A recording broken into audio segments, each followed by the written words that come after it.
At ngayong episode, pag-uusapan natin ang mga truck na malaki ang naitutulong at nagpapagaang ng buhay nating mga Pilipino.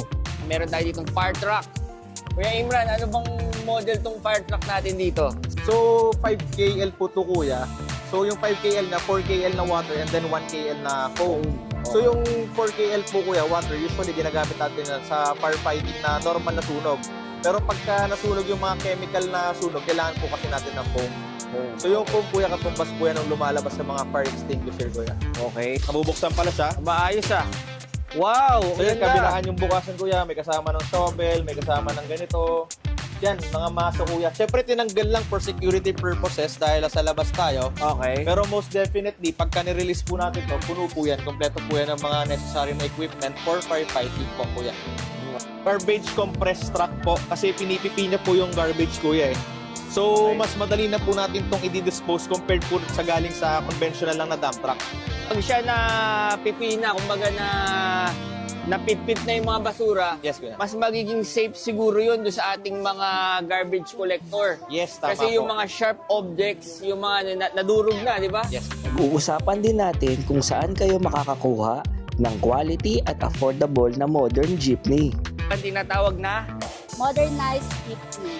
Ito, yung upuan namin is cushion type na siya. So, malambot na po yan. At komportable yung mga sasakay. Sige. Okay. Then, merong TV na 22 inches. Wow. Then, meron na siyang dashcam, data vehicle recorder. Then, yung CCTV camera niya. So, Yan. naka-install na rin siya. Okay. Ito kuya, is 30 tons. 30 tons. Yes, kuya. So yung pinicture natin dating mini dump truck, ilang tons yun? Kahit dalawang mini dump truck kuya. Kaya? Kaya nito kuya, basic. So, syempre ito kuya, ito pinagkatatayuan natin kuya. Naka-magnesium na plate to.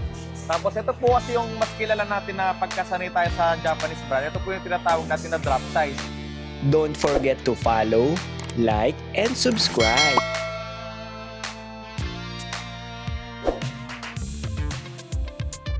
Special thanks to Power Truck, Heavy Equipment, and Machineries. So sa mga usapan po na malaki ang pakinabang ng mga truck at nakakaligtas po ng buhay, ito po ay example na meron tayo ditong fire truck. Kuya Imran, ano bang model tong fire truck natin dito? So this is our Homan H3 160 horsepower 4x2 Euro 5 na fire truck. So 5KL po to kuya. So yung 5KL na 4KL na water and then 1KL na foam. Okay. So yung 4KL po kuya water usually ginagamit natin sa firefighting na normal na sunog.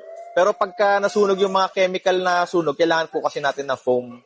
So yung foam kuya, katumbas po yan ng lumalabas sa mga fire extinguisher kuya. Okay. Yes, So kuya. mas mabilis maaapula yung apoy. Yes kuya, especially sa mga chemical po na products na nasusunog, mga gasolina na nasusunog, mas effective yung foam kuya. Okay. So tingnan natin kuya, ikutan natin. Tara po, kuya. Sample na. So this one is double cab kuya. Okay. So it can accommodate up to 4 personnels, 4 firefighters po, up to 5.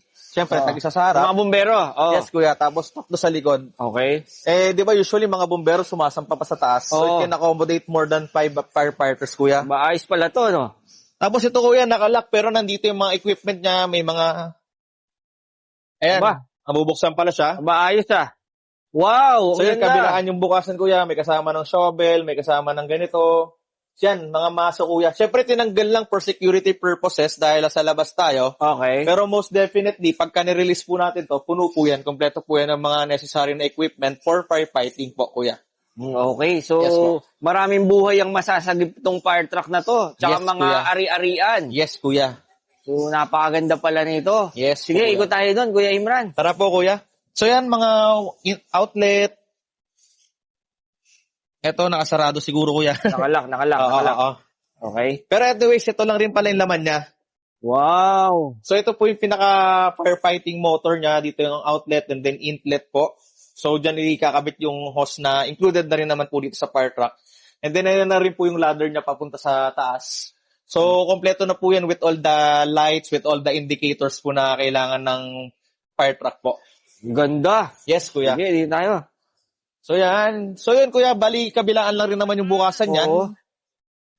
Ganun rin po dito kuya, kabilaan din po yung bukasan. Malaking bagay ito sa mga firefighters. Yes po kuya. So, ayan, ito po usually kumukuha po natin sa atin ng mga ganito kuya, mga LGU naman po natin. Mga LGU, Yes, invite kuya. mo sila yung mga LGU. So yun mga sir, mga BOD po natin, mga purchasing po natin ng LGU. Power Truck is a Platinum PhilJeps member, so nag-a-attend po talaga kami ng mga government bidding. Accredited po tayo ng government na makisali po sa mga bidding ng government po, kuya. Alright. Yes po. So, meron pa tayong isang titignan, yung nakakatulong din sa pang-araw-araw na buhay, yung garbage truck para malinis ang kapaligiran. Puntahan natin. Tara po, kuya. Okay.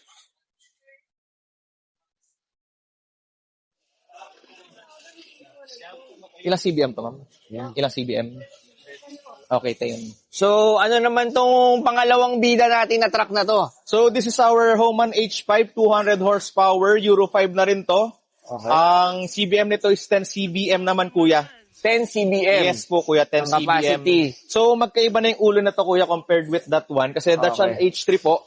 So, kung well aware po tayo with the Japanese brands po na Isuzu, that one is the ELF and this one is the forward na po yung ulo niya. Okay. Forward na cab na po. So, ito, bagay ito sa mga, ano yung medyo, mga subdivision, no? Pangkolekta ng basura. Yes, kuya, kasi malaki siya eh. Katulad sa nabanggit mo kanina, pwedeng sumali si power truck sa mga bidding. Yes, kuya, ito rin po. So, tamang-tama to po sa mga LGU po na gusto nyo laging malinis ang lugar nyo at maayos ang koleksyon at hindi kayo maiiwanan ng truck nyo. Just contact Kuya Imran.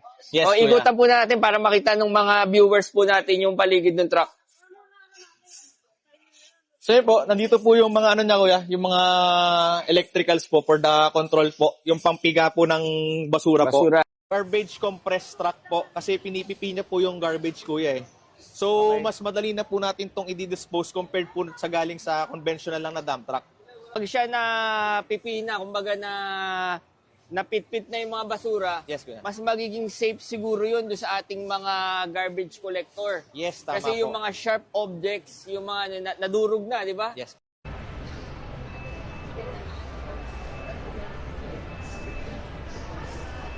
Ang tinatawag na, Modernized jeepney.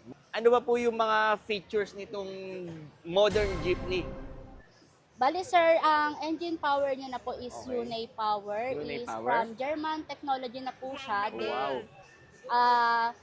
China assemble po. Ayun sir. So, pang ilang tao ba kasya dyan? Bali sir, etong class 3 natin sir, ang kasya po dito is 28 plus 1. Sitting, then yung standing naman is plus 10 naman po. Then sa Okay. class 2 natin sir is 22 plus 1 sitting capacity, then 10 standing naman din po. So, ibig sabihin, halimbawa, sabi mo, 28 ang capacity ng upuan. Opo. Tapos 10 yung pwedeng tumayo. Opo. Halimbawa, puno na siya ng 28. Meron naka-standing na 10 tao, kayang-kaya niya ba yun? Kayang-kaya sir. Aba, ayos pala yan, oh. Samahan nyo kami ni Miss Jayan. Tignan natin yung loob ng modern jeepney. Tara. Tara.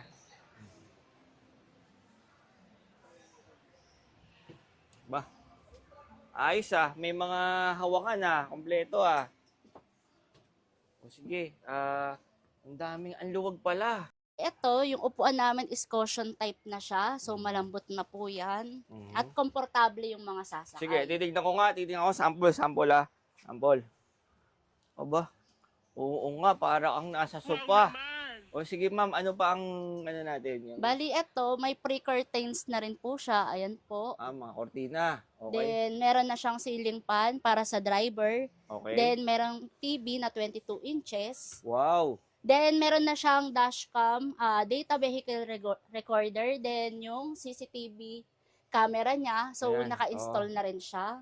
Okay. Then, meron rin na glass hammer na pag in case of emergency. Okay. So, 3 po yan. Ayan. 1, 2, Ayun po yung isa sa dulo 3 po. sa dulo. Oh. Ito. Ayan. Sir, may kasama na rin po siyang radyo din po.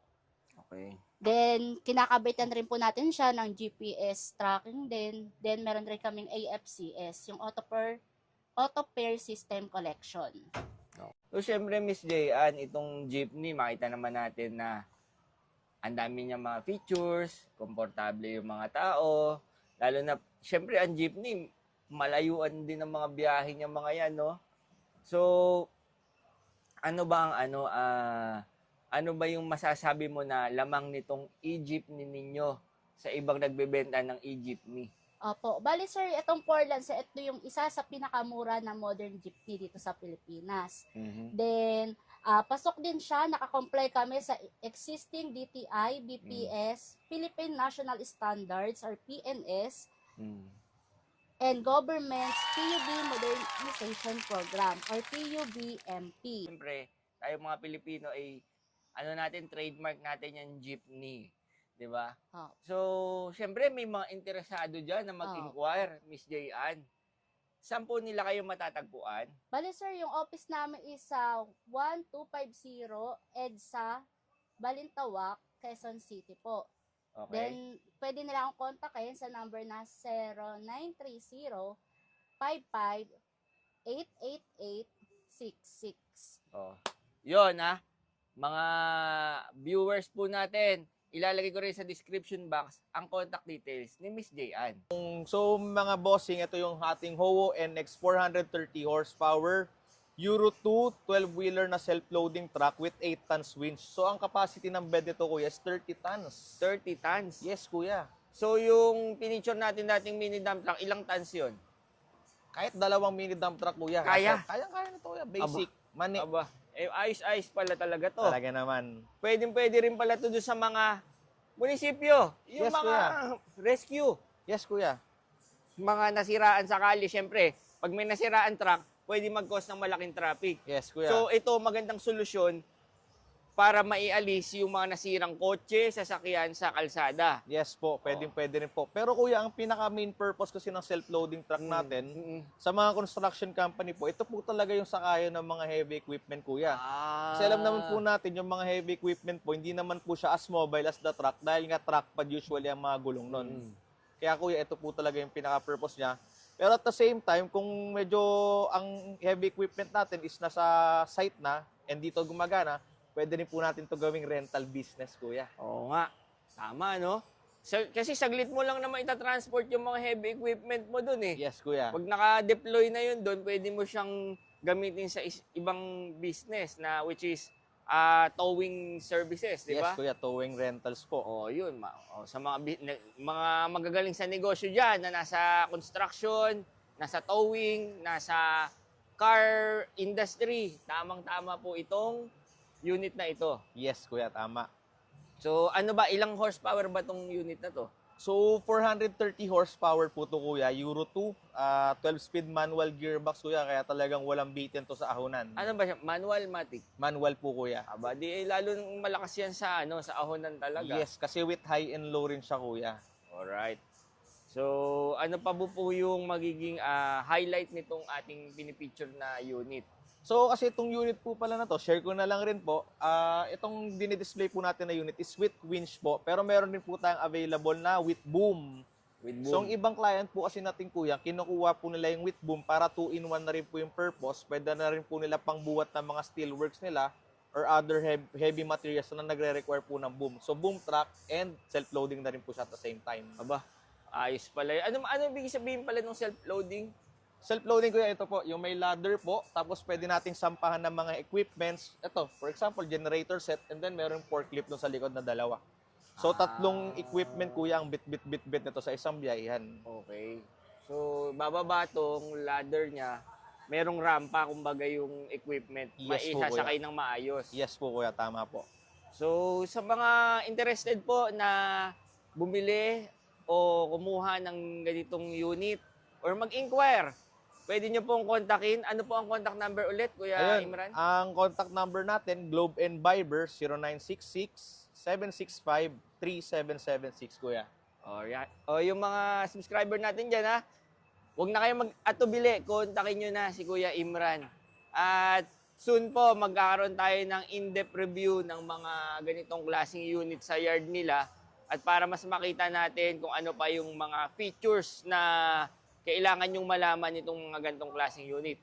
Yun lang. Thank you. Sa mga hindi pa po nakaka-subscribe sa aking YouTube channel, please don't forget to like, follow, and subscribe. I'm Joey Nunez, delivering peace of mind. Don't forget to follow, like, and subscribe.